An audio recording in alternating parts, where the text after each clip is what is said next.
드시잖아요. 물. 그치요? 드시는 물이 육각수로, 그러니까 우리 몸에 제일 좋은 물로 변화될 수 있는 길이 있는 거 아시죠? 어떻게 하면 됩니까? 마시는 물에다가 고맙다, 사랑한다, 감사합니다 라고 이야기하고 그 물을 마시면 그 물이 육각수로 바뀝니다. 실제 실험을 했지요. 물에다가 욕을 하면요, 물이 육각수가 이상하게 깨집니다. 실제로 과학적인 실험 걸쳐서 물도 사람의 말에 반응을 해요. 어린아이는 90% 이상이 물로 되어 있고요, 성인은 70%가 물이 되어 있고, 이제 할머니 할아버지들은 한 60%가 물로 되어 있다고 해요. 사람이요. 물로 되어 있는 우리 사람이 어떠한 말을 하느냐에 따라서 반응할 것은 너무나 뻔하지요. 그래서 좋습니다 하는데 어떤 분 그래요. 뭐가 좋아요?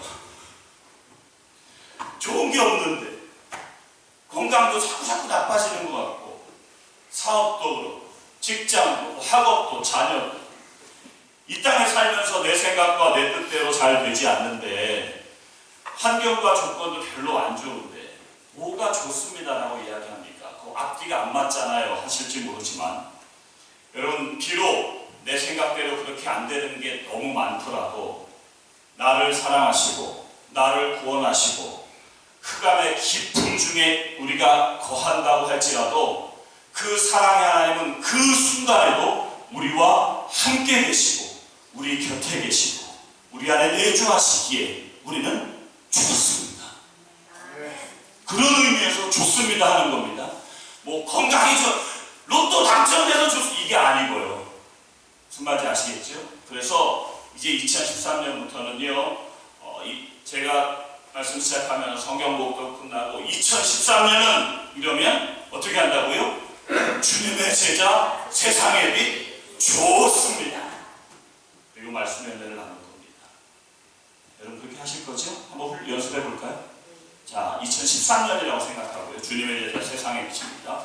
자, 2013년은요 주님의 제자 세상의 빛 좋습니다.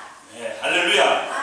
주님이 함께 하시는 게 좋습니다라고 할 때마다 그렇지, 내가 왜 염려하지? 내가 왜 걱정하지? 주님이 나와 함께 하시는데 이러한 놀라운 은혜와 나의 생각의 변화가 일어나게 될 줄로 믿습니다. 사람들은요 대개 1월달이 되면 이상주의자가 되었다가 6월달이 되면 현실주의자가 되고요, 12월이 되면 허무주의자가 된답니다. 그럼 2012년 12월이고 마지막 주일인데 여러분은 어떠세요?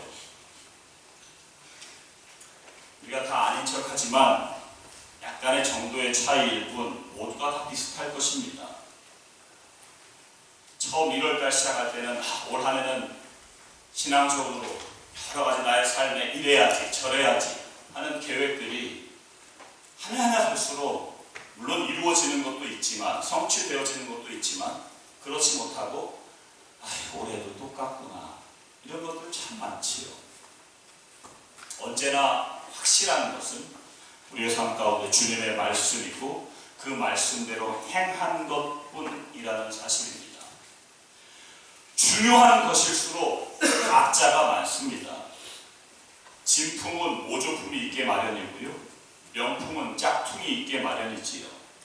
그래서 말씀대로 산다는 것, 이거 너무나 중요하기 때문에, 믿음 생활한다는 것 너무나 중요하기 때문에 주님께서 우리에게 말씀하시는 것이 있지요. 고린도후서 13장 5절에 너희가 믿음에 있는가 너희 자신을 시험하고 너희 자신을 확증하라.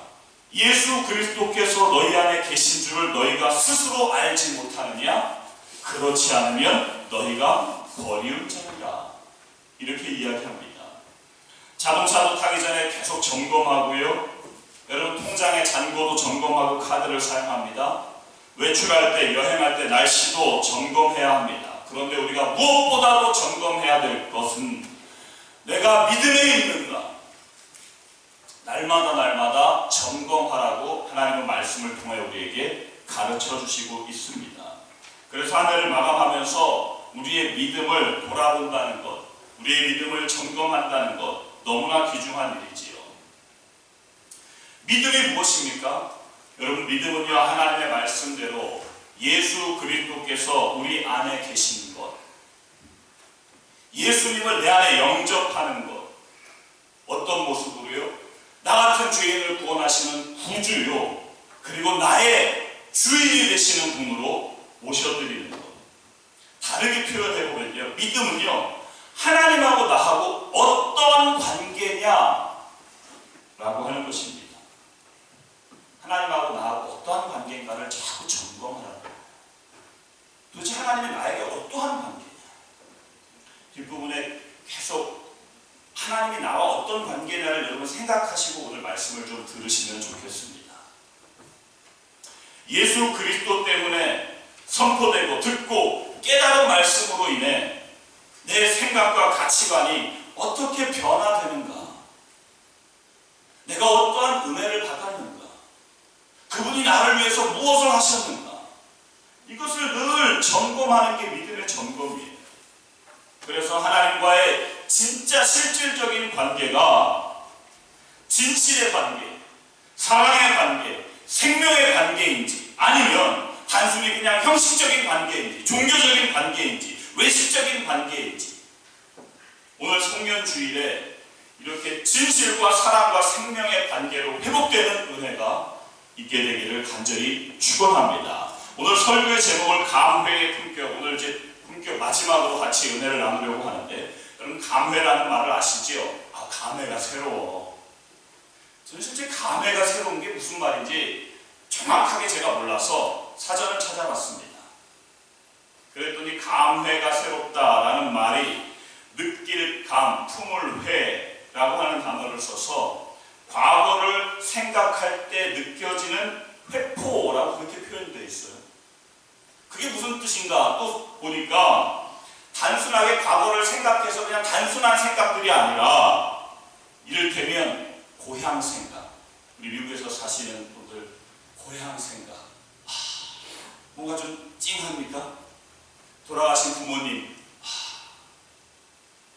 옛날 정말 친했던 친구, 나를 정말 아껴줬던 그분, 정말 배고팠을 때 맛있게 먹었던 음식, 뭐 이러한 것들을 생각하면 마음 가운데 느껴지는 새로움, 그래서 그런 걸 통해서 감회가 새롭다라고 그렇게 표현을 합니다. 한 해를 보내시면서 여러 가지 생각하시면 감회가 새로우시겠지만, 오늘 이 감회의 품격이라고 하는 것은 두 가지로 제가 나름대로 그냥 정했습니다.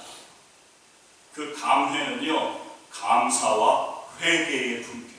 감회, 감사와 회개, 이 두 가지입니다. 두 가지를 그래서 같이 은혜를 나누려고 합니다. 같이 한번 첫 번째 따라 하시겠습니다. 감사. 감사. 송년주일에 우리가 붙잡아야 될 것 첫 번째, 감사. 여러분, 블레셋이라고 하는 나라, 이스라엘의 가장 가까운 곳에서 이스라엘을 가장 괴롭혔던 나라입니다. 출애굽하고 모세가 죽은 이후에 여호수아를 통해서 가나안 땅에 들어와서 정복할 때에 가드라고 하는 나라와 가사 사이에 남겨둔 아주 조금밖에 안 남았던 사람들이 중심이 돼서 나중에 힘을 규합해서 만들어진 큰 족속이 된 나라가 블레셋입니다. 이스라엘 역사에서 블레셋만큼 집요한 나라가 없었지요. 아주 전쟁을 좋아하는 나라입니다. 실제로 블레셋 하면 여러분 뭐가 제일 먼저 떠오르세요? 골리앗, 그렇죠. 골리앗이 떠오르시잖아요. 골리앗. 사무엘상 17장에 블레셋의 장수 골리앗. 골리앗을 성경은 뭐라고 표현하냐면 싸움을 도두는 자. 싸움을 도두는 자예요. 그죠? 물론 외모는 크다하지만 그의 근본은 뭐냐면 싸움을 도두는 자. 이게 블레셋입니다. 그러니까 우리 살면서 보면 블레셋이 우리 주변에 항상 있어요. 싸움을 자꾸 도와요. 전쟁을 일으키고 불화를 일으키고. 그 전쟁을 좋아하는 나라가 이스라엘을 끊임없이 공격하는 거지. 계속 괴롭힙니다. 그런데 오늘 본문에 이 승리하는데 승리가 주어지기까지 앞에 블레셋과 전쟁을 막 치르면서 많이 패배를 크게 2번 패배를 합니다. 그 패배의 원인도 모르고요. 그냥 그 바로 직전에는 하나님의 언약궤를 앞에 내세우고 블레셋과 싸우면 그러면 승리할 것이다 라고 막연한 생각을 가지고 언약궤를 가지고 싸우러 나갔다가 어떻게 됩니까? 패배하고 언약궤마저 전리품을 빼앗겨버려요. 블레셋. 사무엘은 그러한 언약궤마저 다 빼앗겨버린 그러한 위기에 지금 좌절과 절망 속에 있는 이때에 이스라엘 백성들을 미스바로 모읍니다. 그리고 하나님께 제단을 쌓고 하나님께 부르짖습니다. 하나님은 주의 백성들의 기도를 들으시는 하나님이신 것을 믿었기에 다 모아서 그렇게 하지요. 주의 백성들의 사정과 형편을 모두 아시는 하나님께서 그들에게 큰 은총을 베푸셔서 하나님께서 블레셋을 모조리 진멸시키시고 이스라엘 백성에게 승리를 주십니다.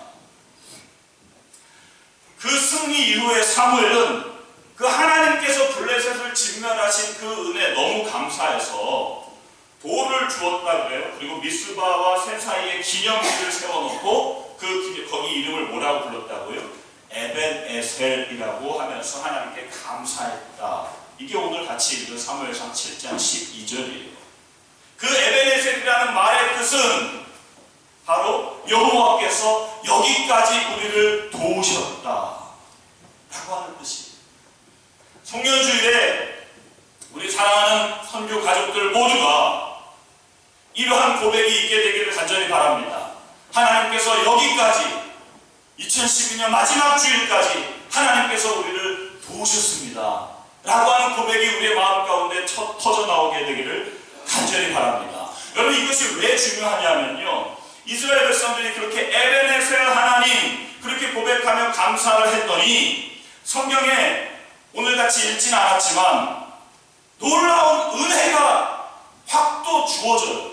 어떤 은혜가 주어지냐면 이 사무엘상 7장 우리가 12절만 읽었는데 13절, 14절 그 2절에 보니까 그 2절 중에 3 단어를 여러분 집중해 주시기 바랍니다. 그 3 단어 제가 한번 봉독할게요. 사무엘상 7장 12절을 우리가 본문 말씀드린 13절, 14절 이에 그렇게 에벤에셀이라고 하고 나서 그 다음에 이에 블레셋 사람이 굴복하여 다시는 이스라엘 경내에 들어오지 못하였으며 여호와의 손이 사무엘에 사는 날 동안에 블레셋 사람을 막으심에 블레셋 사람이 이스라엘에게서 빼앗겼던 성읍이 에그론부터 가드까지 이스라엘에게 회복되었더니 이스라엘이 그 사방 지경을 블레셋 사람의 손에서 물찾아 또 이스라엘과 아모리 사람 사이에 평화가 있었더라.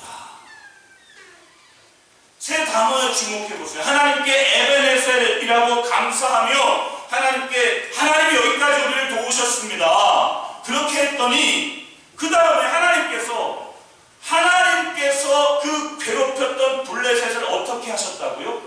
굴복시키셨다. 하나님께서 굴복시키십니다. 그리고 하나님의 손이 블레셋을 막아주셨대요.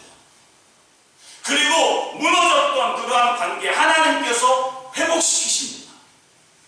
그리고 얼마나 마음 가운데 이스라엘 백성들이 여러분 두려웠겠습니까? 사무엘상 7장 우리가 앞부분은 안 읽었지만 이 미스바에 쫙 다 모이라 해서 모였잖아요. 모이니까 블레셋이 이제 언약궤까지 뺏어서 사기가 올라갔어요. 이스라엘 백성이 아무것도 아닌 것들 언약궤 우리 지는 줄 알았더니 언약궤도 아무것도 아니구만 하면서 블레셋이요 이스라엘이 모였다는 소리를 듣고 완전히 다 박살내버려야지 하고 다시 블레셋 사람들이 이스라엘에게 쳐들어오는 그러한 내용이 바로 오늘 본문이거든요. 그 블레셋이 쳐들어올 때 이스라엘 성경은 뭐라고 이야기하냐면 이스라엘 백성들이 두려운 마음을 가지고 있었다고. 블레셋 때문에. 그런데 하나님께서 에벤에셀 그 놀라운 고백을 하니까 그 두려운 마음을 뭘로 바꿔주시냐면 하나님이 주시는 놀라운 평화로 회복시키시는 은혜가 주어지더라라는 것입니다. 여러분, 하늘을 돌이켜보면서 한번 우리 교회와 우리 모든 삶을 돌이켜보면 좋겠습니다. 이 샌프란 지역의 한인교회를 주님의 핏값으로 세우시고 이곳에 이렇게 믿음의 공동체를 주님께서 만들어주시고 믿음의 가족을 이루게 하시고 작지만 한 사람 한 사람 죄에서 자유함이 뭔지 급하지 않더라도 좋습니다. 조금씩 발견하게 하시고 서로 그 반경을 보게 하시고 믿음, 순종의 집사님, 사랑의 권사님 함께 선교의 귀한 사명을 감당하게 하시고 기도의 동역자들을 주시고 마음을 함께 나눌 수 있는 사람도 주시고 서로 공감할 수 있는 지체도 하나님께서 허락하시고 헌신의 기쁨을 아는 믿음의 가족들이 우리 같이 있으니까 얼마나 감사한지. 때때로 하나님의 말씀대로 잘 살지 않는 사람들이 주변에 있는 것으로 인해 또 같이 기도하며 염려하며 나아갈 수 있으니 얼마나 감사한지 모릅니다. 정말 복음성가의 고백처럼 나는 미련하고 나는 비록 미련하고 약하나 우리 주는 강합니다. 이 사실을 점점 알게 하시니 에베네셀의 하나님을 찬양하며 감사하는 것이 마땅한 줄 믿습니다. 토마스 아퀴나스가 쓴 아마 읽으신 분도 계실 거예요. 그리스도를 본받아라고 하는 책에 하나님의 은혜라고 하는 그러한 챕터 부분에 보니까 이러한 내용이 있습니다. 하나님이 허락하시는 것은 모두 우리에게 유리하다. 그것이 좋은 것이든 나쁜 것이든 하나님의 은혜를 오래 간직하는 비결이 여기에 있다. 은혜가 주어질 때 감사하고 은혜가 소멸하여 보이지 않는 순간에 인내하는 것이다. 그리고 은혜의 회복을 위해 기도하며 매 순간 자신을 살펴 경계하여 하늘로부터 공급되는 신령한 기쁨을 누리라. 이렇게 기록이 되어 있습니다. 지나온 세월 주님의 손길 안 미친 것 전혀 없네. 이 고백을 통해서 나를 괴롭히는 원수 마귀는 굴복되며 우리의 마음은 하나님의 은혜로 회복되고 주님의 놀라운 평화가 넘치게 되기를 주님의 이름으로 축복합니다.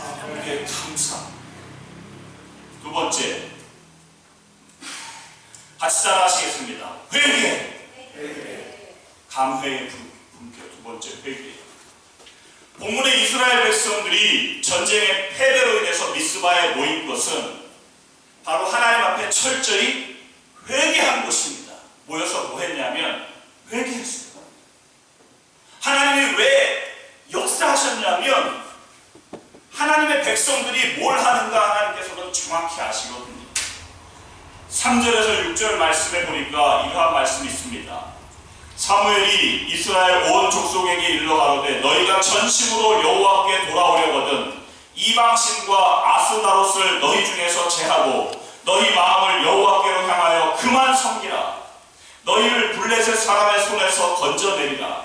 이에 이스라엘 자손이 바알은 풍요의 신이거든요. 바알들과 아스다롯은 하늘의 여신이 미와 유연성을 가진 성적인 여신이 아스다롯입니다. 그 아스다롯을 제하고 여호와만 섬기니라. 사무엘이 가로되 온 이스라엘은 미스바가 히브리어로 미스바인데 무슨 뜻이냐면 파수대. 그 미스바로 모이라. 내가 너희를 위하여 여호와께 기도하리라 하매 그들이 미스바에 모여 물을 길러 여호와 앞에 붓고 그날에 금식하고 거기서 가로되 우리가 여호와께 범죄하였나이다 하니라. 사무엘이 미스바에서 이스라엘 자손을 다스리니라. 회개했는데 뭘 회개했냐면요, 하나님 말고 다른 것 섬기고 다른 데 마음을 빼앗겼던 너의 마음이 완전히 다 돌이켜지는 것을 회개라고 이야기하는데 바알신을 버리래. 아까 말씀드렸지만 풍요의 신입니다. 자기의 이익과 욕심을 이루기 위해서 하나님의 이름을 이용하고 그냥 예수님의 이름을 불러내는 자기의 소원을 성취하기 위해서 하는 종교 노릇.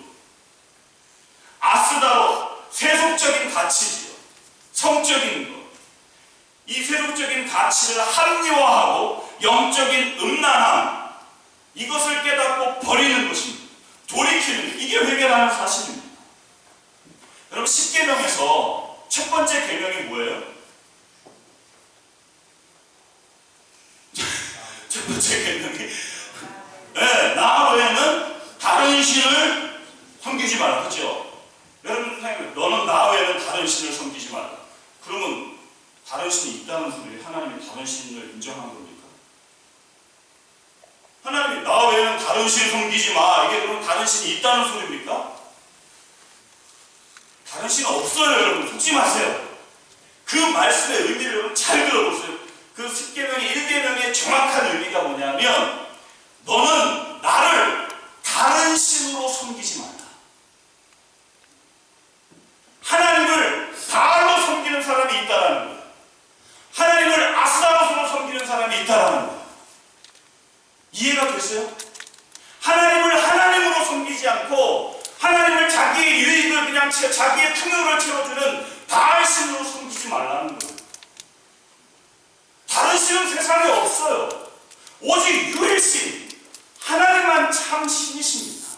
하나님만이 나의 영원한 구세주요, 정말 전능하신 그 유일신 아시겠습니까? 그런데 하나님이 그렇게 말씀하신 것은 사람들이 마음 가운데 자기 나름대로 자기가 신이 되어서 자기의 욕심을 채우기 위해서 하나님을 바알로 자꾸 섬기는 거지. 하나님을 아스타로스로 섬기는 거지. 그러지 말라는 거예요. 그게 1계명이에요. 여러분, 회개는 그래서 배 가운데 빠진 하나님을 자기의 소원을 이루기 위한, 자기의 욕심을 채우기 위한 그것을 이용하는 그러한, 마치 다른 이방 종교가 종교 생활하는 것과 똑같은 그러한 모습으로 하는, 그걸 하지 말라는 거예요. 그건 기독교가 아닙니다. 바울은요, 왜 내가 나의 자랑, 내가 단언하고 얘기하는데 나는 날마다 죽노라 그래요. 바울, 날마다 죽노라. 여러분, 우리의 믿음 생활은 날마다 죽는 건데, 그 죽노라라고 하는 그 단어, 히브리의 무트라고 하는 단어는 그 의미가 뭐냐면요, 그러한 세속적인 하나님을 바알로 이용하려고 하는 그것은 없애고 하나님의 말씀의 완성, 죽노라는요 하나님의 말씀의 완성이라는 뜻입니다. 바울은 자기가 날마다 죽노라, 무슨 소리입니까? 바울도 육신이 있었기에 오호라 나는 곤고한 자로다, 사망에 보면서 누가 나를 건져내주냐, 이렇게 탄식하고 죄성이 있는 바울이 자꾸 고백하고 탄식하는데, 진짜 죽노라는 뭐냐면 나의 것은 죽고 세속적인 것은 죽고 오직 하나님의 말씀만 나의 삶 가운데 완성되기를 원합니다. 이게 죽노라예요. 그게 회개입니다.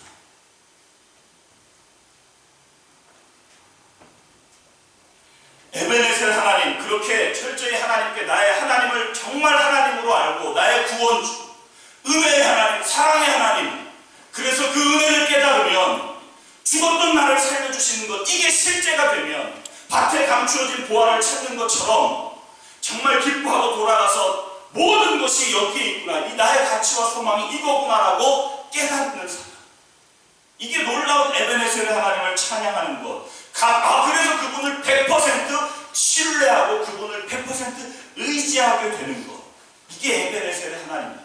그런데 때때로 우리는 원망과 불신, 의심의 마음으로 살아갈 때가 있으니 당연히 이 송년주일에 회개로 송년주일을 마감해야 될 줄로 믿습니다. 아멘. 성경 로마서 11장 29절 말씀에 이러한 말씀이 있습니다. 하나님의 은사와 부르심에는 후회하심이 없느니라.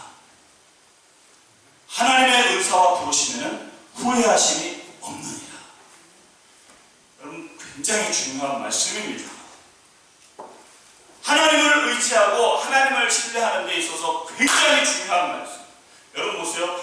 자기가 한국인으로 태어나고 싶어서 태어난 사람 여기 계신가요? 여러분이 그 집에 태어나고 싶어서 나는 그 집에 이씨로 태어나, 나는 현씨로 태어나, 이렇게 자기가 작정하고 태어난 사람이 있나요? 미국 땅에 온 것도, 선교 가족이 되신 것도 모두가 주님의 부르심인 줄로 분명히 믿습니다. 여러분 태어나시면서 나는 이런 재주가 있어야지? 그런 사람 누구입니까? 나는 노래를 잘하게 태어나야지? 나는 요리를 잘하고 운동을 잘해야지? 그렇게 태어난 사람이 있나요? 난 이렇게 생겨야지? 라고 할 사람이 있습니까? 만약에 그렇다면 이렇게 생길 리가 없잖아요. 좀 이상한데 어쨌든 자기가 나는 이렇게 해야, 나는 요거에 대한 특별한 게 있어야지, 이런 게 할 사람이 없잖아요. 여러분, 우리의 모든 나의 재능이나 나의 주어진 모든 것은요, 하나님께서 주시는 선물, 영어로 그것을 그냥 영어로는 기프트라고 되어 있고요, 헬라어로는 카리스라고 되어 있어요. 선물이, 그 의미가 선물이에요. 선물. 하나님의 전적인 은혜요, 하나님의 전적인 그냥 선물입니다. 이 땅에서 우리가 어떤 사람은 좀 부자로 살고 어떤 사람은 태어나면서 가난하게 살고, 왜 하나님께서 그렇게 하실까요? 여러분 한번 연극을 생각해 보세요. 연극. 여러분 우리 이 땅의 삶은요, 정말 영원한 삶 가운데 잠깐 껴있는 나그네와 행인 같은 짧은 삶이 우리의 삶 아니겠습니까? 저 만난 지 벌써 6년 다 넘으셨어요. 어떤 분은 1년, 어떤 분 2년, 3년, 4년, 6년. 만나고 눈 한번 했는데 벌써 6년 박 지나가신 분들이 많아요. 너무나 짧은 이 땅의 삶, 하나님께서 우리를 살게 하셨어요. 이거를 우리의 삶을 연극이라고 생각해 보세요. 어떤 사람은 왕도 할 수 있고요, 어떤 사람은 거지 역할도 하는 거예요. 어떤 사람은 부자하고. 연극에서 이 역할 저 역할, 풍성한 역할이 있어야 풍성한 연극 아니겠습니까? 그러니 나는 이 역할이라고 자랑할 거 없고요, 나는 이 역할이라고 주눅들 것도 없어요. 그냥 하나님께서 맡겨주신 그냥 연극 역할일 뿐이에요. 그거 성실하게 감당하면, 조금 이따가 말씀드리겠지만, 성실하게 최선을 다하면 책임은 하나님이 다지시는 거예요. 우리의 삶 가운데 하나님께서 그렇게 모든 것을 은사로 주시고, 그 부르심과 은사에는 하나님께서는 후회하심이 없대요. 어쩌면 이렇게 내가 하나님 자리에 올라가서 우리는 때마다 불평하는지. 제가 12월 달에 새벽에 실제로 하나님께 불평을 많이 했던 것 같아요. 하나님, 이거 좀. 그런데 하나님께서 주신 말씀이 바로 이 말씀이에요. 하나님의 은사와 부르심에는 후회하심이 없다. 의심할 것도 없습니다. T.J. 바흐라고 하는 사람이 이러한 말을 했어요. 마음에 팍 왔습니다. 하나님의 마침표를 찍으신 것을 당신이 물음표로 바꾸지 말라. 하나님의 은사와 부르심에 후회하심이 없어요. 내가 왜 이러고, 그러지 마세요. 우리가 그 하나님의 은사와 부르심을 인정하고 하나님의 주권을 인정하는 사람을 성경은 청직이라고 부르고, 그런 사람을 하나님의 일꾼이라고 부르고, 그런 사람을 하나님의 자녀라고 부르고, 그런 사람을 하나님의 주님의 제자라고 부릅니다. 그래서 성경은 고린도전서 4장 1절 2절에 사람이 마땅히 그리스도의 일꾼이요, 우리를 그리스도의 일꾼이요, 하나님의 비밀을 맡은 자로 여길지어다. 그리고 맡은 자에게 구할 것은 충성이니라. 그것에 대한 구체적인 내용은 내년 임직주일에 같이 나누겠지만, 그 청지기에게, 그거 하나님의 주권을 인정하는 사람에게 구할 것이 충성이래요. 충성이라고 하는 헬라어 피스토스라고 하는 단어는요, 믿을만한 것, 믿을 수 있는 것, 다시 말해서 최선을 다하는 것, 이게 충성이에요. 그러니까 우리에게 주어진 모든 환경 속에 믿음 생활이든 가정 생활이든 최선을 다하는 겁니다. 그러면 왜 최선을 다하는 게 중요하냐? 책임의 문제와 연결되어 있기 때문에 그렇습니다. 최선을 다하면 책임은 하나님이 지십니다. 회개해야만 합니다. 예를 들어서 형 목사가 이 성경을 들을 수 있을까 없을까요?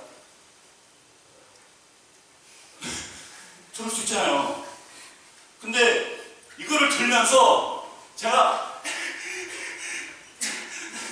막 이러면서 막 땀을 뻘뻘 흘리고 막 죽겠어, 힘들어 죽겠어. 이건 뭐예요? 이거 뭐 쇼라고요, 쇼. 그냥 이렇게 들으면 돼요, 이건요. 그렇지 않습니까? 그런데 여러분, 현 목사가 이 강대상을 들을 수 있을까요, 없을까요?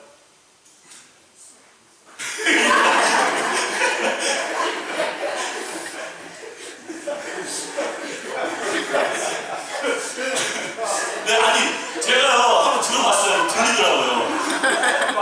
네, 들리는데, 이것처럼, 문제는 뭐예요? 이것처럼 못 들어요. 이것처럼 못 들어. 이것처럼 못 들고, 정말 강대상을 들으려면요, 하고 정말로 힘을 다해야 됩니다. 땀이 나요. 네, 핏대도 씁니다.